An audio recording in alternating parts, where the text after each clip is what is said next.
Been a while, huh? Alright, I guess I'll do my quick little what have we learned. So, what I've learned is that I fidget a lot more than I think I do. And whenever I do, it always creates a horrible sound. So, I'm going to try to make a conscious effort to not do anything of the sort. We'll, we'll see how that goes. But yeah, here I am. This is the first, walk recording I've done in a while that'll actually go anywhere, because another thing I've learned actually is if I'm going to do one of these, I should make sure I'm well fed beforehand, because I started a recording I want to say a week ago. I think it was not this past weekend, but the weekend before that, a little while ago. I tried to do another recording. It was a little ways into it that I kind of realized, I'm feeling lightheaded, and it's difficult for me to form or follow thoughts. So I just kind of stopped and scrapped the recording, and I went home and ate a fucking burrito, because I have this thing where if I am, low on nutrition or low on food, I get lightheaded, and it's really fun. And by that, I mean it's a fucking horrible feeling. I hate it. Speaking of fucking horrible feelings that I hate, I'm out here when I am, not only because I've just had an itch to do this again, but because I'm having quite the anxiety episode right now. But I'm actually feeling kind of okay right now, so we're going to keep up the energy. We're going to keep doing this. I kind of figured this would help. If not, alleviate the feeling, at least distract me from it. So what I'm going to do is I'm going to keep fucking talking. And I'm going to try not to sound too manic. And yeah, we're gonna see how this goes. Now, things to talk about. We could take this one of two ways. I could talk about what I was trying to, the last time I tried to do a recording. Last time I tried to record, I had some thoughts about the male loneliness epidemic. If you want, you can put that in quotation marks, because, part of my point is that it's kind of a misrepresented issue. But I could also yap about Vylet Pony, and now that I say that, it's almost kind of a more appealing prospect. Not necessarily because it's a lighter subject, but maybe that's part of it. It's also just more available to me. My thoughts on male loneliness are ones that I kind of have fully formed. I guess, obviously, I'm willing to learn and accept new information about it and such. I guess just a quick summarization is that the male loneliness epidemic is really just a byproduct of, I want to say society as it exists, no fucking shit. I think that there's just a loneliness problem in general. It isn't exclusive to men. And I think that it's it's overgeneralizing to say that it's either a completely societal issue or that it's completely, the fault of the individual man. Basically, it's a little more complicated than that. It is absolutely on the individual to, do things to stop being lonely. It's on you to make friends. And if you're sitting in your room all day posting on Reddit about how women don't like you, then yeah, that's a you problem. But there's absolutely societal factors at play. Our capitalist systems have given us far less free time and far less incentive to form communities that would, alleviate loneliness. And, there's some other stuff about how, toxic masculinity, patriarchy, all that shit plays into it. But, to be honest, I'm already getting bored of the topic. which isn't to say that it's a boring topic or that there's nothing to say, but it is to say that I just don't feel like talking about it right now. This one's gonna be probably pretty disjointed. I'm just gonna be yapping, but that's what I always do. So, all right, Vylet Pony, right? I'm still, I don't know, nothing's changed since the 2 weeks since my last recording. I think it was like 2 weeks ago. It was back in fucking July. It's August now. That's crazy. This year's going by frighteningly fast. Right, speaking of the last episode, I'm doing a lot better. I've done a lot of healing. I've kind of, I guess you could say, moved on in a sense. The last time I visited my parents, it hit me pretty hard. I got quite emotional, but like, I'm doing okay, basically. All right. Anyway, so this is something that this is just like a disparate thought that I had about Can Opener's Notebook. The Fish Whisperer, I believe, is the subtitle. Why is it windy now? Anyway. I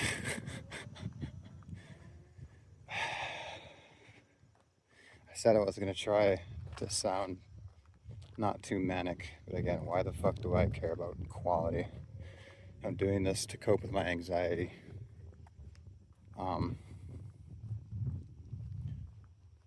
I just kind of have to keep telling myself that this feeling will not last forever. It'll go away, like, you know, by tomorrow. Now I want to talk about that. Again, it's gonna be disjointed. This is gonna be a fucking mess of a recording because I've got a lot going through my mind right now. And I've got a lot of feelings that I'm trying to wrangle. The person's garage door is open. I'm gonna go down this route, see what's up over here.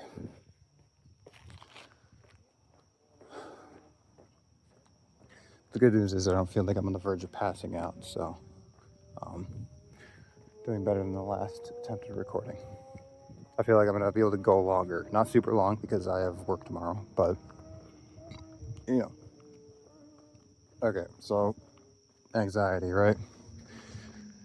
One of the really cool things about it, especially this particular sensation that I have right now, is that I'm trying to convince myself that this is gonna last forever. I'm gonna feel this way tomorrow and for the foreseeable future, and that's not a fun feeling, and it kind of further perpetuates the anxiety. And so what you got to do is you got to tell yourself, no, this isn't going to last forever. This is temporary. This is not permanent like you want to feel like it is. Which is also a tactic of depression. Depression tries to make you think that this is just going to be the rest of your life.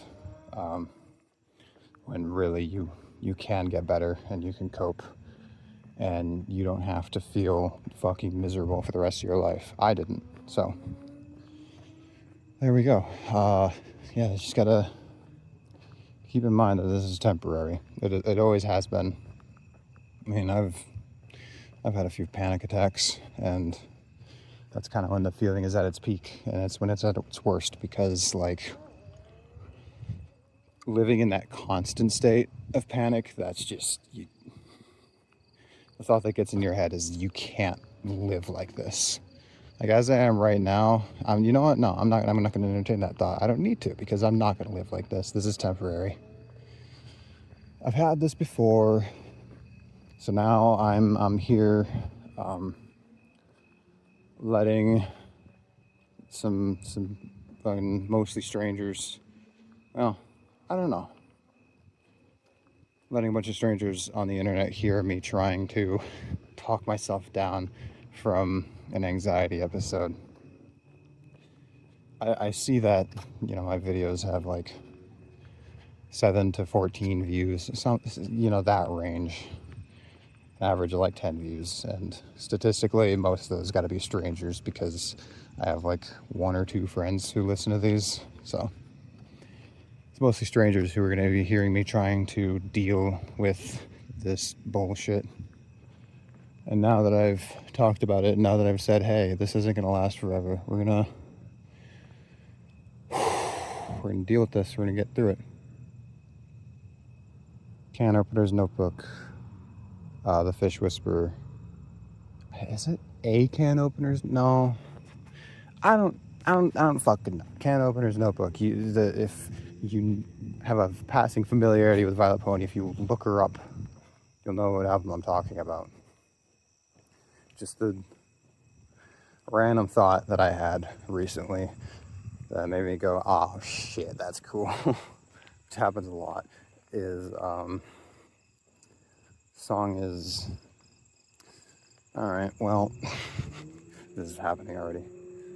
It's the second to last song. I'm trying to remember its name, but I don't think that's gonna happen, unfortunately. Fuck. Basically, the cool thing about that song is that it's the story of the song, I guess you could say, is Canny finds a broken music box, and it's something she like kind of holds dear. It's something sentimental to her. So I think a family member gave it to her. Nonetheless, she destroys it, and she takes the parts of it to make like a new instrument that she can actually play and make a different song out of. And now that I'm explaining that, it has even more meaning than I initially like recognized. So, okay. Oh, right. And the cool thing about that song is that it opens with like a kind of, how would I even describe this sound? It sounds like a broken music box, you know? It's a kind of hollow ringing sound. It's a repetitive like chirp type deal. It sounds like a music box would because it's repeating the same notes over and over again. But then the sound gets incorporated into like a new melody as the song progresses, because you know it's the music box being taken and made into an instrument to make a new song out of. It's another instance of that album telling a story with its music. Love it. 10 out of 10. Now, the thing that I thought of when I was listening to the song recently is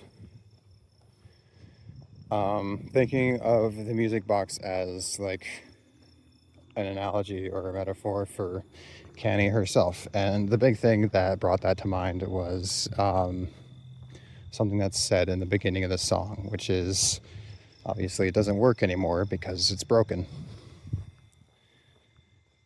And it's not, well, there are pieces in Vylet Pony's discography that more like explicitly and thoroughly explore the idea of someone who is neurodivergent feeling like they're broken, you know. And what I like about Can Opener's Notebook is that Vylet, well, it's always the case. Whenever Vylet is setting out to write music about the neurodivergent experience, she's very explicit about it. Like, in the description of the album that she gives, she just says, like, Canny is a neurodivergent pony. And that's what a lot of the album is about. It's, you know, through that lens. And it's definitely been part of my experience being neurodivergent, and it's clearly, from what I've seen, an experience of a lot of neurodivergent people is, you know, the feeling that you are broken, that you are not like made correctly, so to speak, And that's a bad thing. Obviously, like, I wish there was a better way to say this, but you know, the reality is you're built differently as a neurodivergent person. It isn't necessarily a bad thing or a good thing. It's just kind of neutral. I'm passing by the Transmed van again.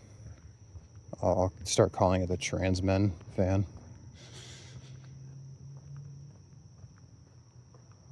That completely derailed my train of thought. Holy shit. I mean, I know I was talking about, like, you know, being neurodivergent, being broken.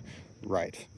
It's a very common feeling with neurodivergent people, as far as I can tell. And it's definitely been my experience as a neurodivergent person, though I think for, like, different reasons, perhaps. And I hesitate to, like, try to speak on neurodivergent experiences as, you know, using mine as, you know, reference, because I have pretty high functioning autism.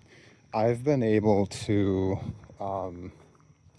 mask pretty well. Like, I've navigated the world mostly okay. Like, navigated, you know, its social situations and its customs or whatever. There are parts of it that I struggle with, of course, but I don't want to, like, claim that I can speak for everyone, obviously, because I can't. Everybody has unique experiences. That's going to be the case regardless. Anyway,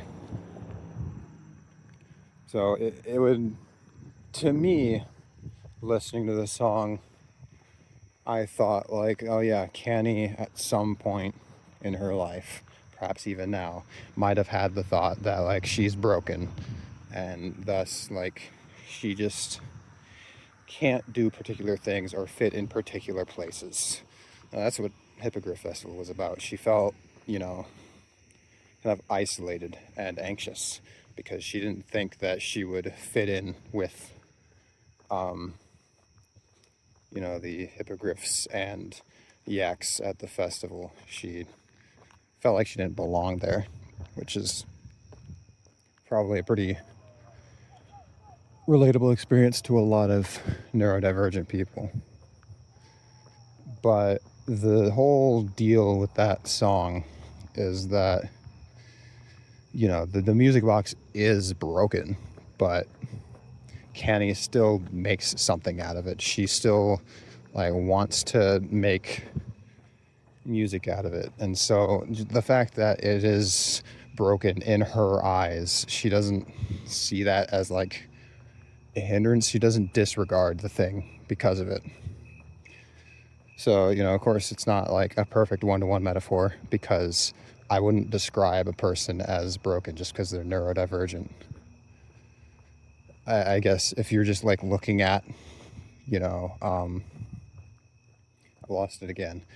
Basically, I'm trying to phrase this in, like, a delicate way, because I really don't want to sound ableist or, like, come across as though I think, you know, a broken music box is, you know, a perfect encapsulation of what a neurodivergent person is. No, obviously not. Just think what I can do. Oh, there's a person on the sidewalk up there. Do I care? I care a little bit. I'll pause. The song is called Soundscape Diary. There we go. So, yeah, Soundscape Diary. My thought listening to that song is like, oh, isn't it cool and meaningful how, you know, Canny is saying, like, oh, well, this thing isn't working right, so to speak. But she, you know, you could see that as, like, a very surface level, very, I guess, like, a societal view of the thing. You know, like, someone on the outside might see that broken music box and think, oh, well, it doesn't work right, it's broken, and write it off.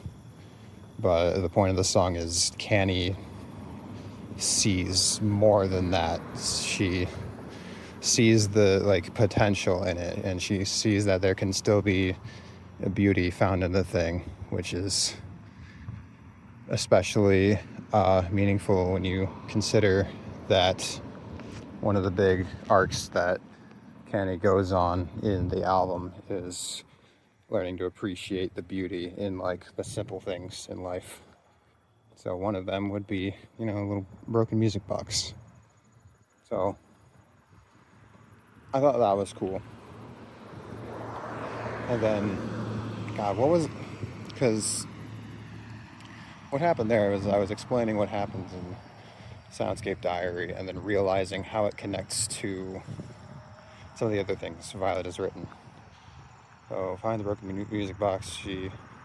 Right, okay, so another theme that's prevalent in Vylet's work is the idea of taking an unfavorable or straight up traumatic thing and reshaping it to better suit you.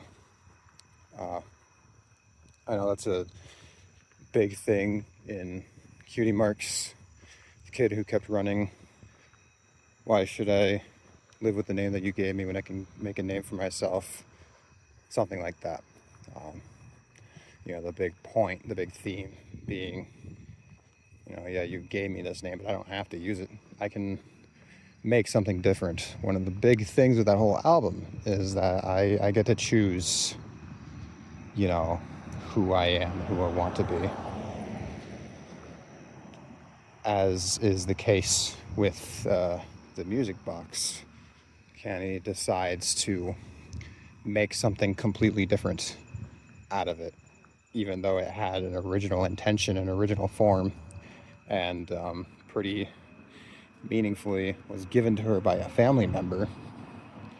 She still destroys it and makes something new out of it, which you can pretty easily transpose onto just someone's experience as someone who grew up with parents who didn't support them or didn't understand them or even abused them. You're gonna carry some of those things that they gave you with you, and you're always gonna have some of that baggage, but you can use it for your own ends. You can make something out of it. You can make your own thing out of the things that have been given to you, whether by society or your parents or anything like that. It's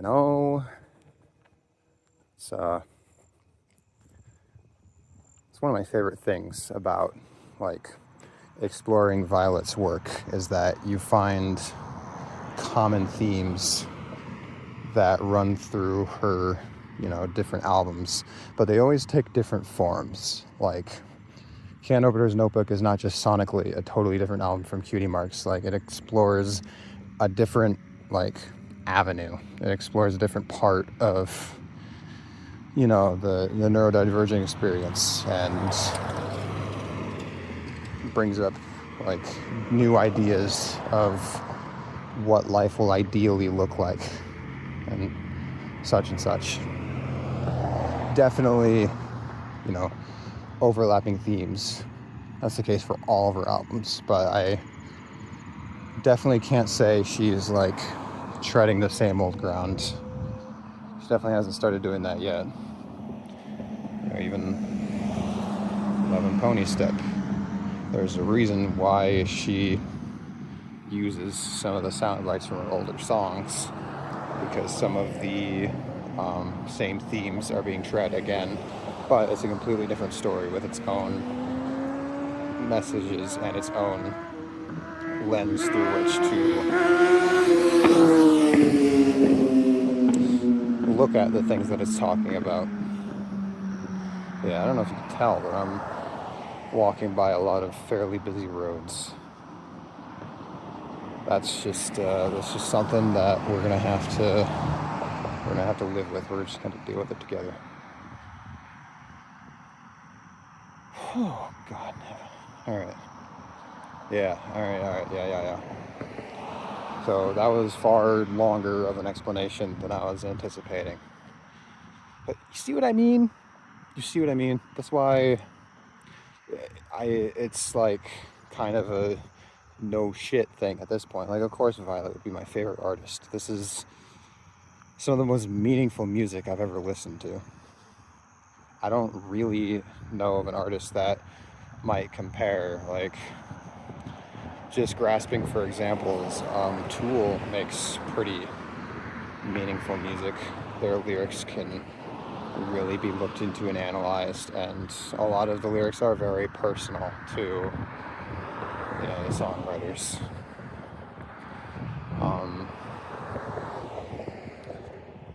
And there's a lot of artists with lyrics that I really like Gojira. And if you want to look at a very personal album for that group, Magma is one of them. I guess it's like, this is partly because, granted, I am young, but I am kind of a novice when it comes to music and exploring different areas of music. So keep that in mind when I say that I haven't really listened to a lot of music that explores the avenues that Vylet does, in the way that she does it. Because I can name one other artist that I regularly listen to that I know is trans. Ethel Cain. Yeah, big shocker. And, now that I say that out loud, that's another artist who has very, very meaningful lyrics. And God, there's a lot to talk about with Ethel Cain. Do I want to? I kind of want to. I think it's cool, especially in one of her singles, Nettles, that came out recently, for her newest album, which comes out Friday, which I'm super fucking excited for. Oh my God. I don't know, Nettles is a really, really good first impression, basically. It took some growing, but God, that song is so goddamn good. But something that you hear in Nettles is a lot of influence from Southern music, is what I'll say, because to be frank, yeah, that guy's window is open. To be frank, I don't feel confident in calling it a particular genre. You could call it country, you could call it blues, but I hear parts of Nettles and I think, yeah, deep South traditional music, which is really interesting coming from an artist that is trans fairly openly, as far as I'm aware, and is pretty I'd say critical of religion. And she explores topics that are definitely going to be taboo in, religious circles. When you hear Nettles, you hear evangelical Christianity, traditional Christianity. At least that's what I hear. Because, I associate that sound with the Deep South, and I associate the Deep South with traditional Christianity and all the things that entails, mostly bad. But Ethel Cain is pretty clearly inspired by that sound, otherwise she wouldn't use it, And so you just kind of wonder why,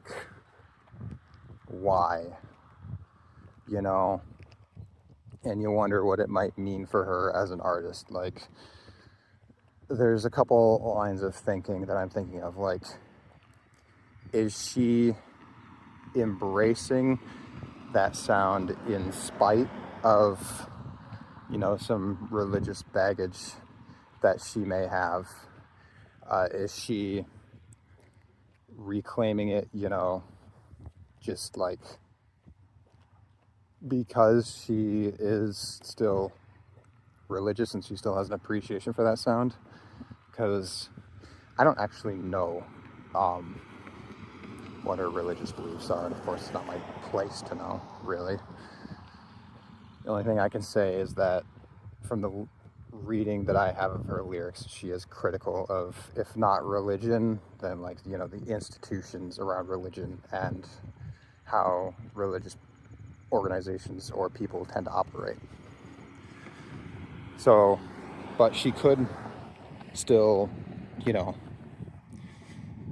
have these more traditional beliefs, and she might still, you know, just appreciate this sound that is associated with those things. But then she also, you know, explores different sides of the human experience that you don't tend to see in traditional Christian music or art, you know. And then you wonder, well, is it like a reclamation? Is she reclaiming this sound, trying to like use it for something other than what we'd associate with traditional Christianity? Like, it's just a like really cool and thought-provoking choice to use these sounds in what I see, at least, as like a sharp contrast to what, you know, who she is as an artist and what her music is about, you know. So that's one of the big things that I've been thinking about in regards to Ethel Cain. Then I have like specific thoughts about Pole Drone, which is a song off of Perverts, her EP, that I think is very, very interesting, is what I'll say. But I'm stopping to say I'm in that sports complex that I was at the last time I did a recording. I don't know, I kind of saw I was up ahead and I was drawn to it. There's a game going on.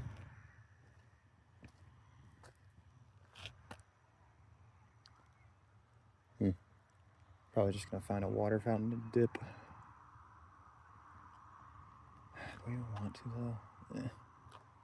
I think I'll just start heading back, get some water there. I do want to make sure to be in bed on time. I really need to start getting more sleep.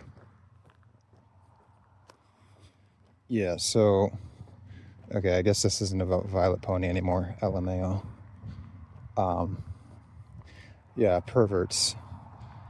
There's a good chunk of that album that doesn't do anything for me, but then Pole Drone and Amber Waves are some of my favorite songs of the year, which I think is really fascinating because I'm generally not a fan of ambient or drone music for reasons that aren't really that complicated.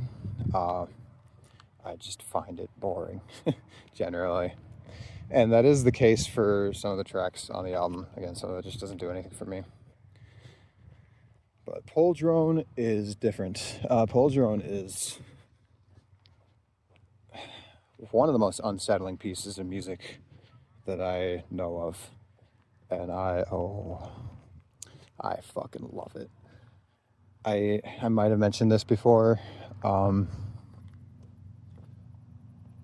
people over there. God damn it. Actually, are there? Yeah, those are definitely people. Okay, I'm not gonna go over there. Last year, I just kind of got this craving for like real dark music. I wanted music that actually like unsettled me, you know, gave me that visceral fear reaction. I don't really know if that was inspired by or satiated by Knocked Loose.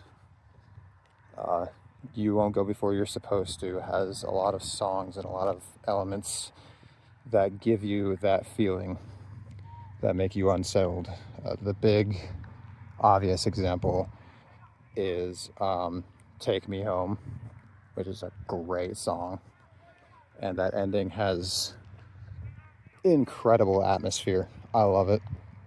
But then last year's when I discovered Ethel Cain. You know what? No. Okay, so it wasn't Ptolemy that inspired this search for fucked up and evil music, because how I discovered Ptolemy and thus Ethel Cain was a friend of mine, Alex, sent me Ptolemy saying, hey, I think this might be the kind of thing you're looking for. I was at work when I listened to that song, and even at work, half distracted, that song fucking hit me. I'm pretty sure I got chills, like goosebumps, the first time I listened to it, because there's a lot to that song. I think it's basically a perfect song, especially in, capturing the atmosphere that it wants to. Oh my God, I could fucking gush about it.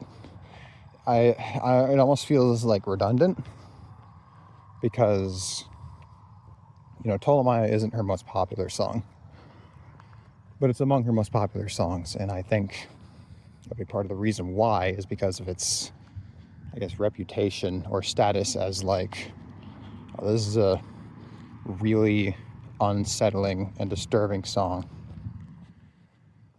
And I don't know, harping on about it almost feels like I'm doing a disservice to her other music, which is really terrific, despite not being top 5 most disturbing songs, This is in part influenced by, hearing from Vylet Pony that, like,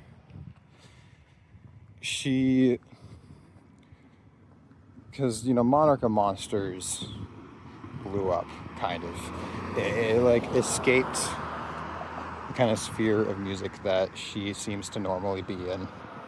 Like, for give you an idea of what I'm talking about, the YouTube upload of Monarch of Monsters has a few 100,000 views. I think around 500K. Love and Pony Step hasn't hit 100K. It's like around 50,000. So Monarch of Monsters was big, especially by her standards. And of course, with that came a lot of like acclaim and a lot of people going, wow, this is some dark, fucked up shit, which it is, and that was the intention. But what can happen when you have something like that occur, when you have this really serious and edgy and unsettling piece of music become your most popular thing, it'll be difficult for other people to take you seriously. I have it on her word that she considers Love and Pony Step to be a better album than Monarch of Monsters. And, obviously I like Monarch better, but in a lot of ways I can definitely see that, because, again, don't want to discredit Love and Pony Step. It is an incredibly ambitious album, and I think it's a very, very good album, There's a dude on the sidewalk here. I might pause the recording to take a picture of this dude. Fantastic news, everyone. I took a picture of the dude. I can't say if it's a frog or a toad, but it's one of those two. And he was just sitting in the middle of the sidewalk, perfectly still. He's a lovely little fellow, and I only wish him the best. So, okay. So I can see and I can understand the artist's frustration in making this, dark, fucked up, thing that is then what you are known for, and anything that doesn't match that is not taken seriously. And I fear that I come across that way when I like talk so highly about Ptolemaea. I fear I come across that way when I talk so highly of Monarch of Monsters. Like, I definitely try to like break out of that mindset. I try to appreciate what the artist does regardless. And, you know, when I talk so highly of Monarch of Monsters, it is not to demean Vylet Pony's Step, because that is also a phenomenal album. Similarly, when I talk so highly of Ptolemaea, it is not to demean Ethel Cain's other work, because it is also phenomenal. That being said, Ptolemaea, it's... Another reason why it feels redundant is because I wrote a review of Preacher's Daughter, and I talk about Ptolemaea pretty deeply in that review. It's definitely like the most in-depth section of the review. It's the reason I listened to the album in the first place, and it's kind of half the reason I was motivated to write that review, because I really wanted to talk about that song in particular. Isn't art so fucking like interesting? I want to say music, but it does just kind of apply to art in general. Obviously, I love music. There is no medium that I've found that hits me or impacts me as much as music. Anyway. Is that another dude? Holy shit, this is a little guy. Oh, that's awesome. That one's hopping around. Yeah, I found another little guy. I think they're frogs. I think they would be frogs. Anyway. I have to watch my step. I really don't want to step on one of those guys. So, okay. Yeah, music is the most impactful medium for me. But it does just apply to art in general. How it's really cool how your experience of a piece of art is going to be a mixing of the artist's experience as communicated through the art and your experience, which colors how you perceive and experience the art. You know, because I talk about it in the review, how my experience of Ptolemaea is colored by the fact that I am a metal fan. I'm a metalhead.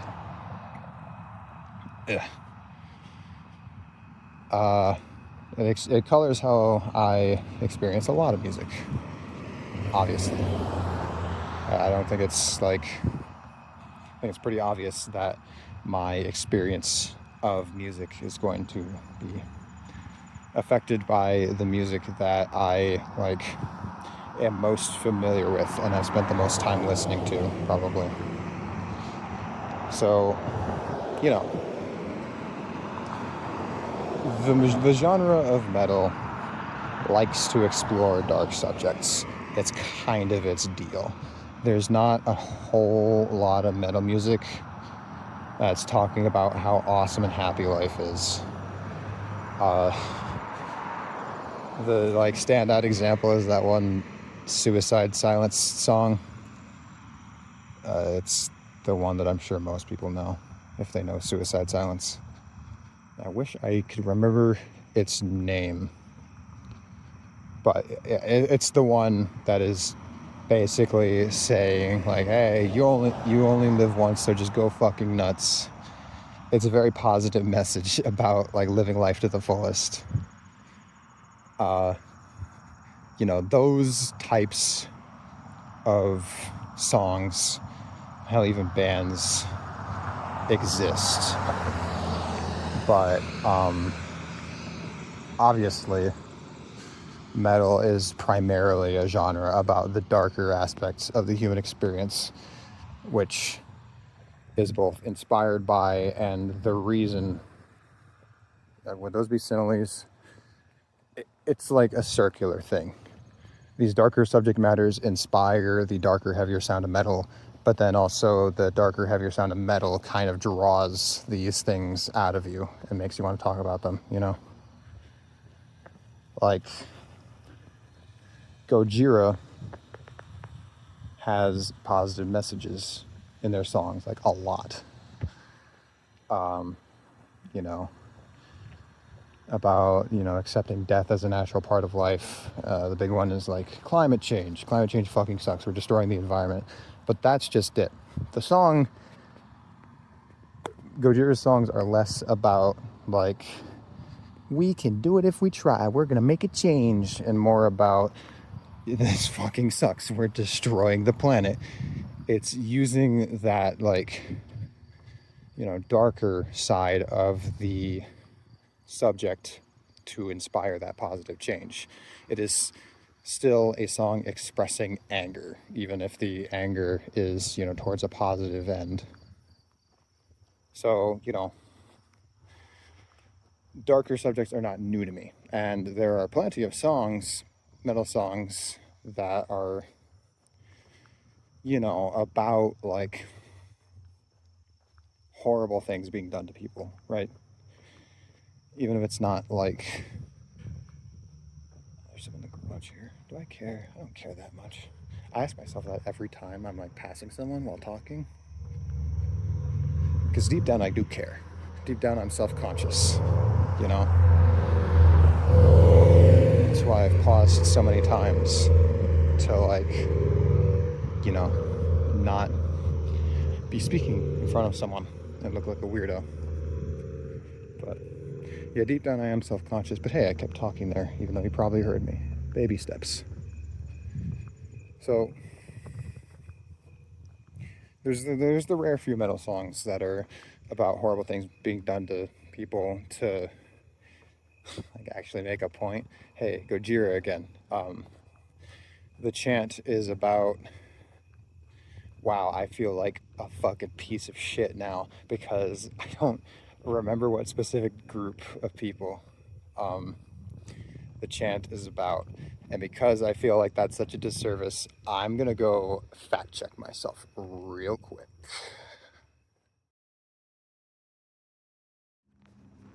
Okay, I kind of knew it was Tibet, but I wanted to make sure. So, the chant is, by Gojira, is about the treatment of Tibet and the Tibetan people by, you know, the Chinese government. And so it is a song about horrible things being done to people. But, you know, it is like, there's a purpose to it. The purpose being, you know, so raising awareness. Like it's saying, hey, horrible things are being done to people. Let's like do something about it, or at the very least be conscious of their suffering. Because how I like to think of these kinds of issues is, even if you have no control over the situation at all, the least you can do is be conscious of it and recognize it. Like, there's not a lot any of us can do for the people of Palestine, but we can at the very fucking least, like, recognize their suffering and recognize that it's a horrible, horrible thing being done to them, which is, you know, something that half of my country isn't doing. So, yippee. Anyway, with that being said, that's not what a lot of metal does. A lot of metal is just like kind of just exploring these darker subjects and kind of depicting, you know, human suffering for the sake of it. And when you're doing something like that, you're treading a fine line between like being a stupid edgelord and doing that as like a form of outlet or exploration, genuine exploration of your own feelings. And I guess like the difference is going to be in the earnestness that you do that, because, you know, I'm sure there's plenty of bands that I don't know. Because what I'm trying to do right now is I'm trying not to discount like a piece of art for just its subject matter. Because there's two big examples I'm thinking of right now. Your classic traditional death metal bands like Cannibal Corpse. As far as I can tell, their songs are about, human suffering. And like, yep, that's what the lyrics are about. That's what they're talking about. Is there really a point being made? Is there any awareness being raised? Not really. It's just about human suffering, and like you can see that as like edgy and extreme and pointless, but like maybe there is a purpose to exploring these things, even if it doesn't have like a very specific purpose,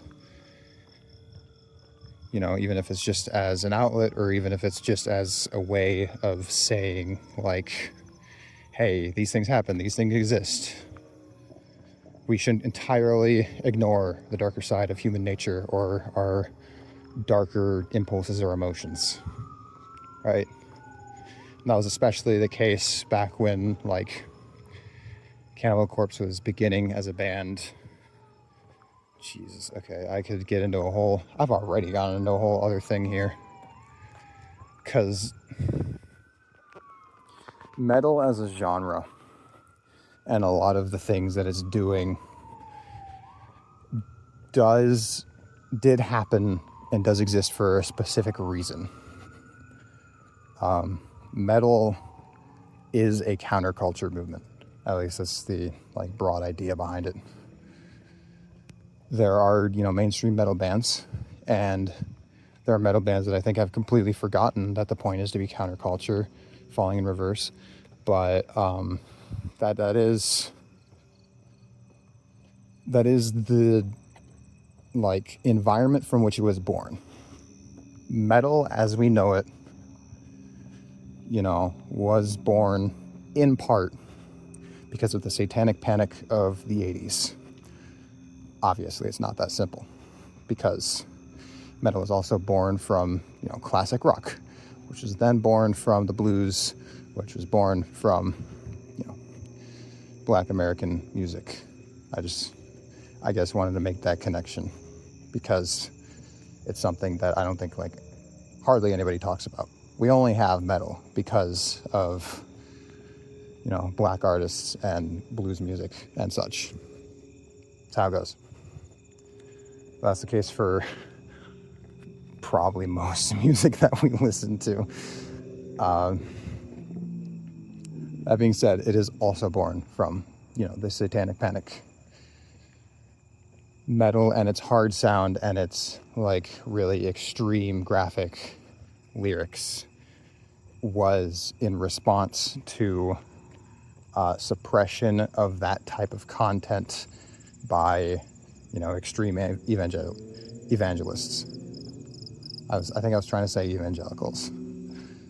So that's how it started. It started out having a very specific purpose, and that purpose was to counter that culture of like purity and safety, and to say like, hey, this is fucking whack censorship for real. But now that we're at least less so in that era, the purpose is less clear.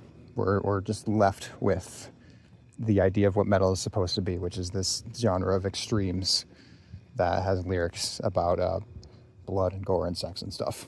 Which again is never not going to have a single place so long as, censorship exists.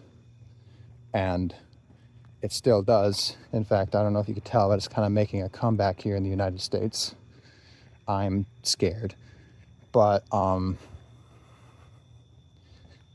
it's less purposeful than it once was. I feel pretty confident in saying.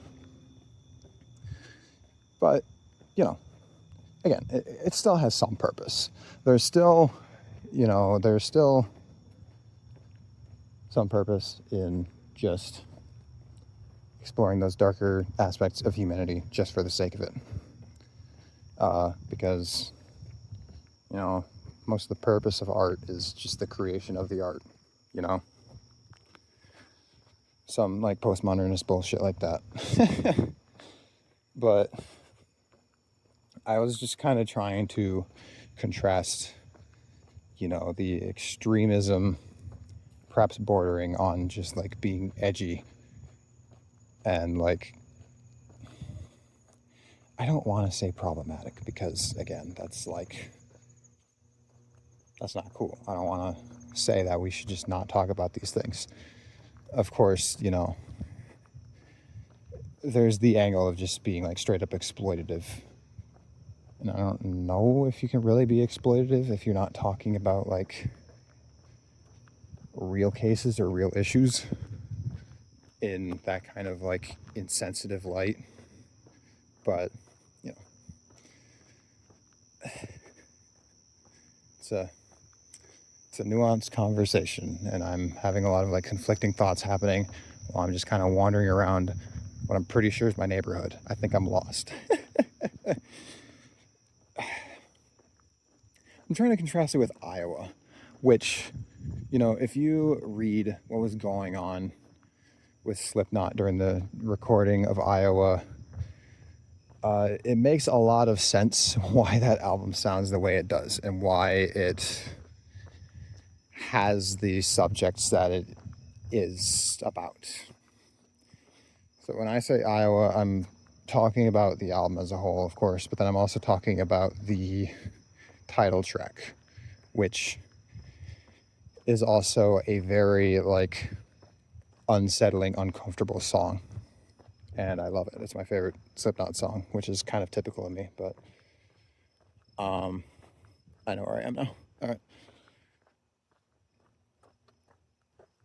But the lyrics to Iowa, the song, are not very like clear or explicit in what they're about, but you get the idea that somebody's being victimized, you know, and the nature of what is being done is completely up to interpretation. I think that's what makes the song so effective, to be honest. I think the like suggestion and just the like exploration of purely like these base emotions that this narrator is having is more effective than trying to be as like gross as possible with the lyrics, you know? But yeah, it's about someone being victimized, and I think it is both like it's I guess you could say appropriate. It makes sense that there's a song about that on that album, and it kind of fits given that the band was going through some shit when that was being recorded. And I don't know a ton about Corey Taylor, who, as far as I'm aware, is the main lyric writer of the band. I could be wrong. You know, you have a tendency to believe that the vocalist of a band is the one who writes the lyrics because you associate the lyrics with them. But I know that's not always the case. It's not the case the majority of the time with Dream Theater, for example. But assuming that Corey Taylor wrote the lyrics to Iowa, I don't know much about his personal life, but I know that he has some fucking trauma. Don't we all? But, you know, like some really deep shit. And so that would contextualize Iowa a lot. And it would make the song make more sense, I guess, and it would better justify its existence. That isn't to say that we need to justify the existence of like Hammer Smashed Face or whatever. The song is allowed to exist. I guess I just find the darkness in Iowa like more purposeful and meaningful personally, because I know that it comes from a place of like experience and earnestness. This person was earnestly suffering, and this is an earnest, like, expression of that suffering. Now, remember when this was about Ethel Cain?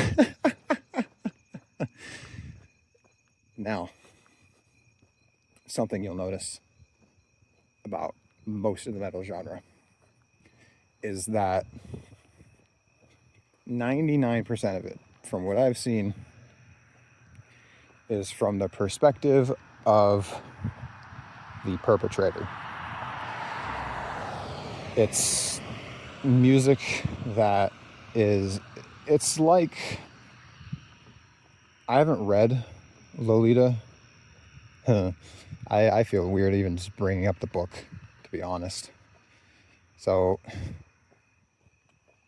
I haven't read the book, but I know what it's about. Everybody knows what it's about. It's about a fucking predator, and it's written from the perspective of a predator, which is probably the reason for half of its controversy and half the reason why it's considered problematic.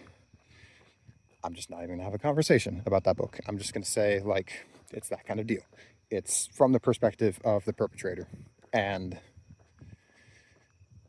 again, like, that doesn't mean, this isn't to say that those kinds of narratives shouldn't exist, and that's not like an aspect of the human psyche that we just shouldn't explore, because that's a big part of the point of metal, is to explore these thoughts that we otherwise don't want to talk about, that are otherwise taboo. You know, obviously recognizing that they're bad. Like, it's obviously bad to want to victimize someone, and to be frank, if you're having, you know, thoughts that specific, you might want to, like, get some help, get some therapy. Those are things that you can deal with and manage, right? But of course, like, what I did right there, I'm acknowledging that such things, such drives exist, and so long as you don't act on them, like, even, you know, this is part of what makes the conversation so interesting, because walking a fine line between, like, acknowledging that these drives exist and saying that I think it's worth exploring why they exist, and not, like, enabling people or pretending that it's okay. I don't know if you all knew this, but killing people is bad, and wanting to kill people is very bad. It's worth talking about why someone might want to kill someone, though.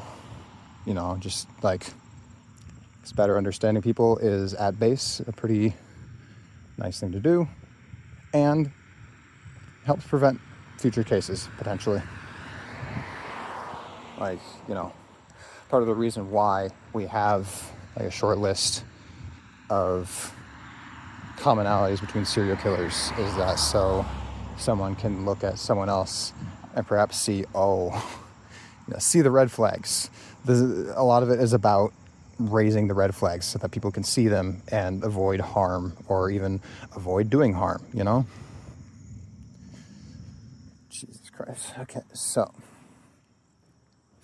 all that being said, metal is often from the perspective of the perpetrator, and that is what I'm used to. So it was very different and very meaningful to then listen to Ptolemy, which isn't just lyrically, you know, told from the perspective of a victim that is being victimized. Ptolemy, as a sonic experience, is meant to put you in the place of a victim who is currently being victimized. This isn't like a retrospection. You are meant to feel like you were in that place. The song is meant to elicit that, like, fear, that horror, and I think it does it pretty fucking well. I've talked about this before. No piece of art can truly capture the terror that one would feel in that place. But, you know, you can do your best to get close, and you can do your best to elicit even, like, a fraction of those emotions upon a listener. And yeah, I think it does a pretty good job. Because that song makes you feel afraid and helpless and like overwhelmed and disoriented, and just all these like really, really deeply unsettling, horrible feelings that would come with being victimized in the way that it portrays.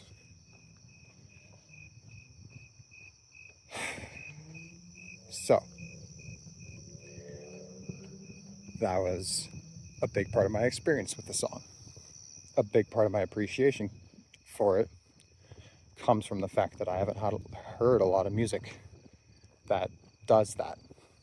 Most of the music I listen to is exploring the psyche of, a perpetrator, which isn't invalid. It's an important perspective to consider.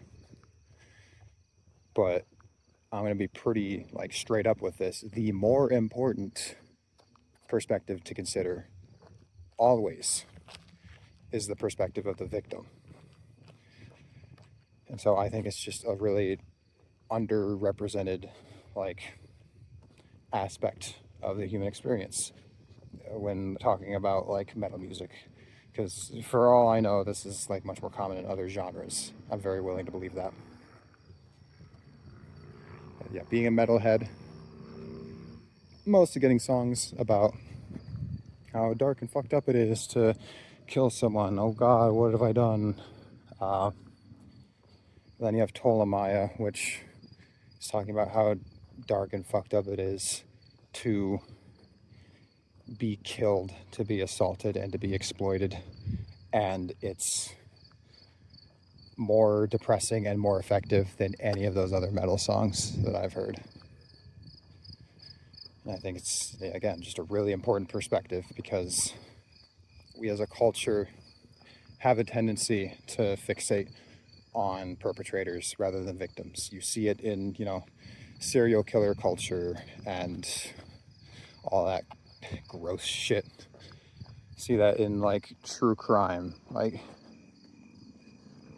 you get like icebergs ranking serial killers.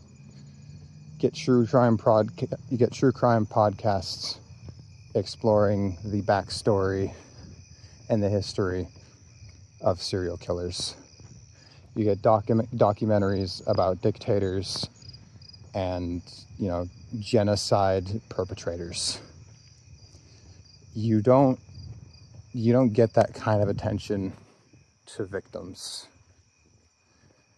And that is a real fucking shame. And it's definitely not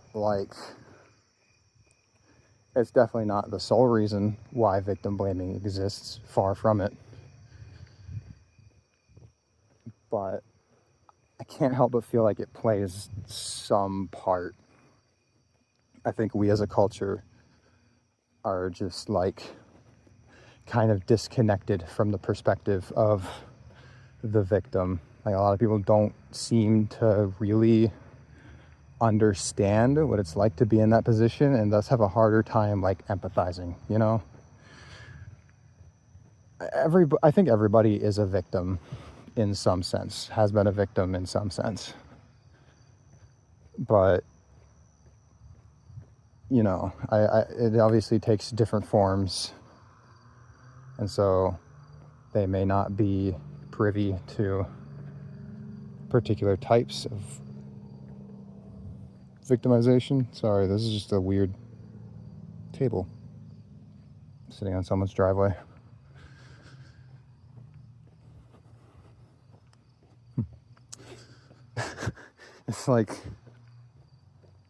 It's like a diamond is the best way I can describe it. It's a bunch of reflective surfaces, and it looks like it's supposed to be a table, but it's just like a very, very interesting looking table.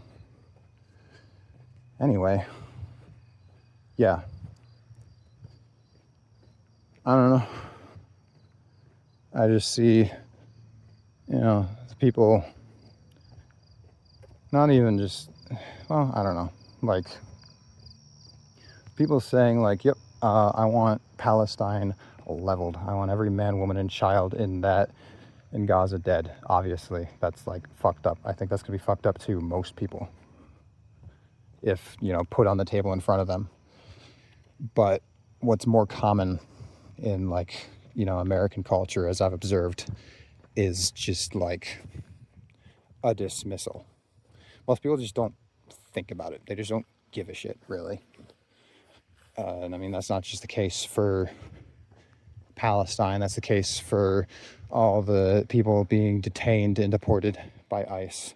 That's the case for all the queer people that are currently having their rights and their history and their dignity stripped away one by one by the administration. So long as it isn't affecting them, they just don't really seem to give a shit. And again, that isn't to say that all those people don't know what it's like to be a victim. I guess they just don't have an understanding. They don't connect those things, I guess, however that happens.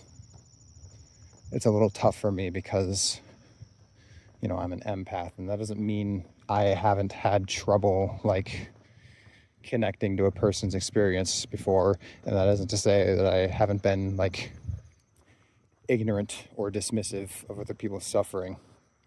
It's just that I feel like understanding that, people's suffering is a bad thing, and having some conception of what that might be like, at least a little bit, is kind of like a core part of me.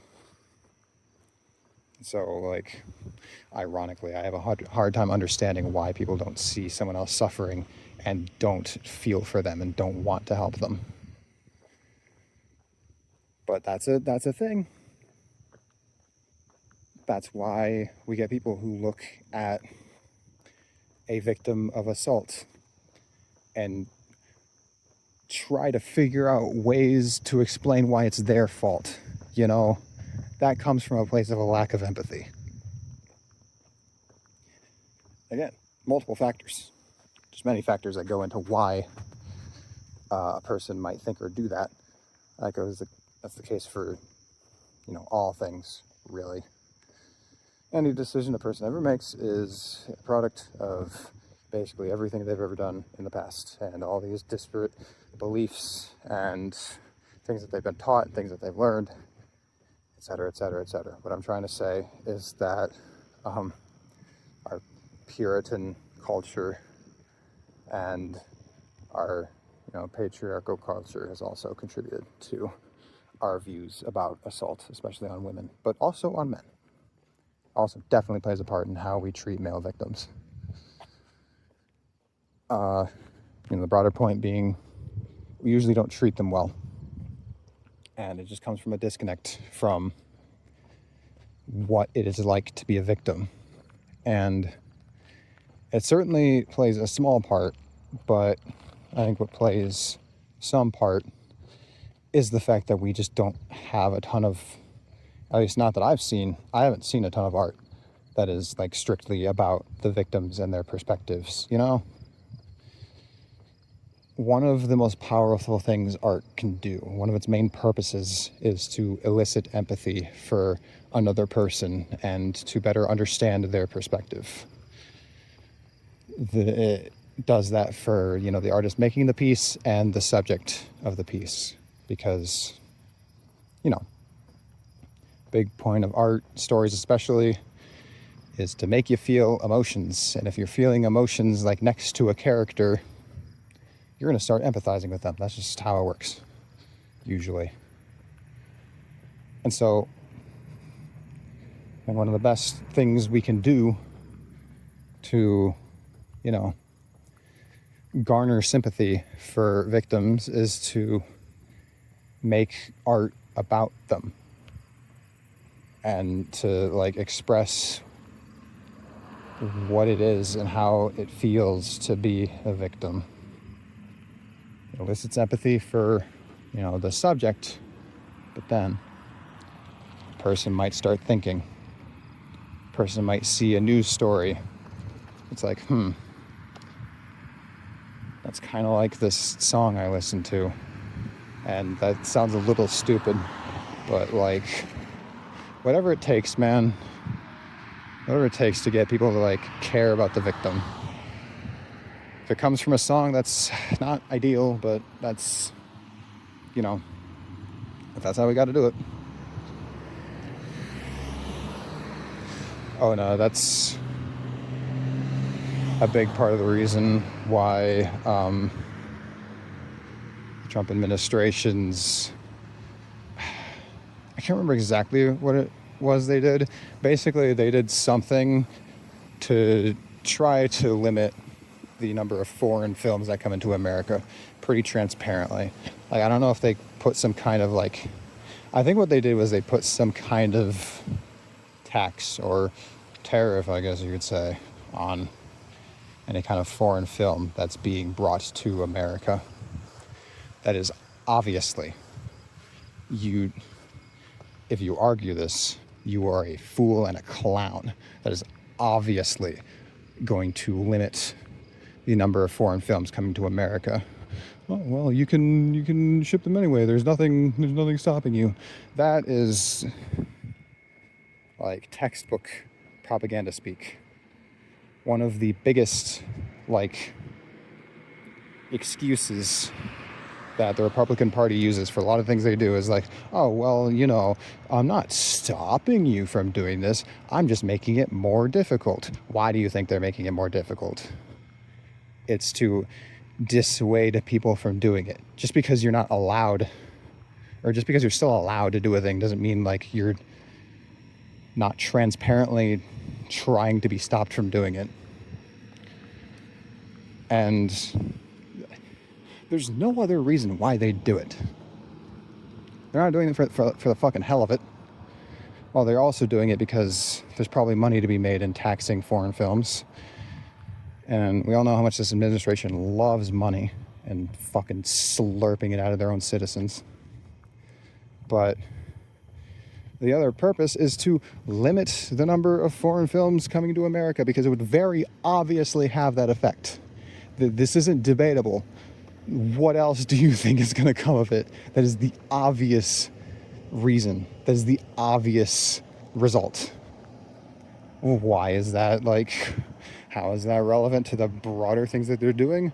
Well, the danger that foreign films present, and really art in general, is that it elicits sympathy. It creates empathy for perspectives that are not your own, which is not something the administration wants.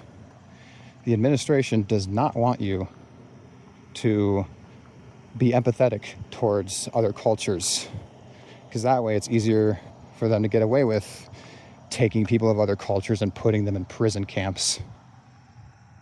You know? It's easier for them to get away with their isolationist attitudes if we are not being given art that gives us a better understanding of like the perspective of other nations and the value that people of other cultures can bring. And again, like, not again, I don't know. I sometimes just say that that's just a transition statement for me, to be honest.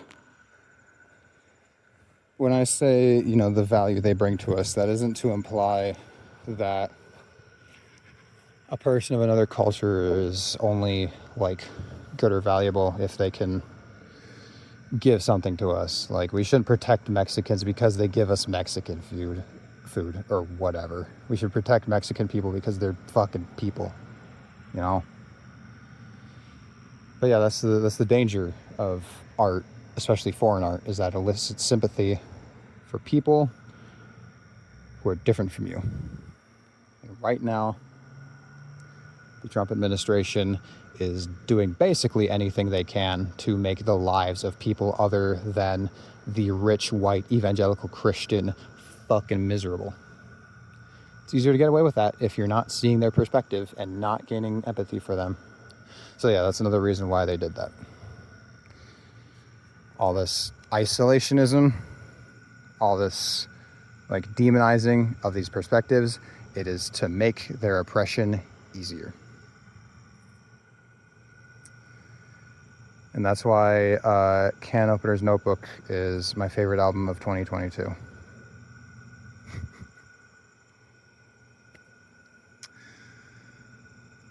have any final thoughts.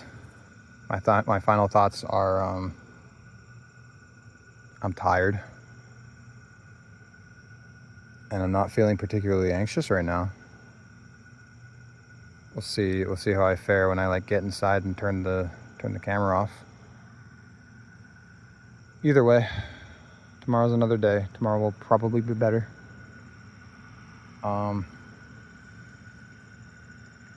Make sure to vote in the midterms. You know, the election might just be rigged and it might not matter at all. But yeah, go vote. Resist the fascist wave that is currently rolling over the United States.